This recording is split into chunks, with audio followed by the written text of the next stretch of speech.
ସାଙ୍ଗେ ଆମର ଏଇଠି ବଢିଆ ରଙ୍ଗାରଙ୍ଗ କାର୍ଯ୍ୟକ୍ରମ ହୁଏ, ମାନେ କୋଉଠି ମେଲୋଡି ହୁଏ ତ କୋଉଠି ଭଜନ ସମାରୋହ।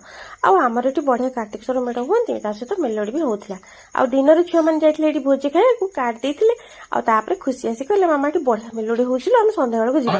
ମୁଁ ତାକୁ ସେତେବେଳେ ହଁ ମାରିଥିଲି, ହଁ ଗଲେ ଯିବି ନହେଲେ ନାହିଁ।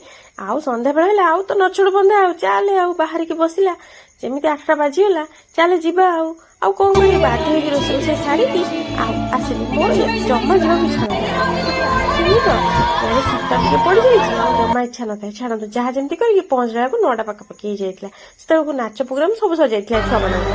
ଆଉ ଖାଲି ସିଙ୍ଗର ମାନେ ନାଚୁଥିଲେ, ଯୋଉ ଗୀତ ବୋଲୁଥିଲେ, ଆଉ ତା ସହିତ ଲୋକମାନଙ୍କ ପାଖକୁ ଆସିକି ବହୁତ ବଢିଆ ମସ୍ତି କରୁଥିଲେ। ଦେଖୁନାହାନ୍ତି, ନାଚ କରି ଗୀତ ବୋଲି ପୁରା ଅଟୋଗ୍ରାଫ ନେଇ ଛୁଆ ମାନେ ବି ତାଙ୍କ ସାଙ୍ଗରେ ବହୁତ ଜୋର ନାଚାନାଚି କରୁଥିଲେ।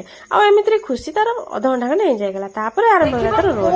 ମାମା ମତେ ଏମିତି ଶୀତ ଗଲାଣି, ମତେ ମୁଣ୍ଡ ବିନ୍ଧୁଛି, ବାବାଙ୍କୁ ଡାକେ, ମୁଁ ଗୁପଚୁପ ଖାଇବି, ମୁଁ ଦୋଳି ଖେଳିବି, ମୁଁ ଆଇସ୍କ୍ରିମ ଖାଇଥାନ୍ତି, ମୁଁ ଟିକେ ମକା ଖାଇଥାନ୍ତି। ଏମିତି ହେଇକି ଆମେ ବହୁତ ଆଗରେ ଆସି ବସି ପଡୁଛୁ, ଆଉ ସେମାନେ ପଛରେ ରହିଯାଇଛନ୍ତି।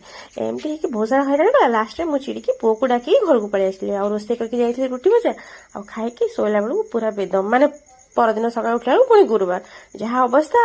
ଆଉ ସାଙ୍ଗମାନେ, ଏମିତି ମୋର ଭିଡିଓ ଥିଲା। ଭିଡିଓ ଭଲ ଲାଗିଲେ ଲାଇକ୍ ସେୟାର କରିବେ। ରହିଲି, ଜୟ ଜଗନ୍ନାଥ।